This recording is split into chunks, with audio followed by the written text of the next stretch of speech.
তখন উগ্রসেন নামে মথুরার এক রাজা ছিলেন। রাজা ছিলেন প্রচণ্ড রকমের ধার্মিক, কিন্তু রাজা ধার্মিক থাকলে কি হবে, তার ছেলে কংস ছিল খুবই অত্যাচারী।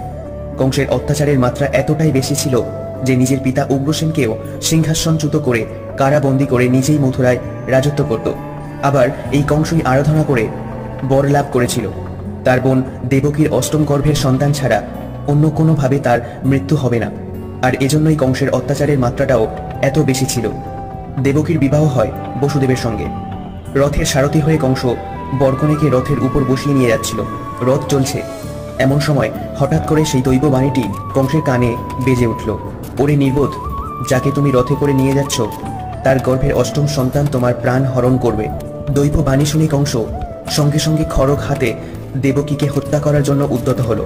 এ দেখে বসুদেব কংসকে অনেক সবিনয় অনুরোধ করে রাজি করালেন, এই বলে যে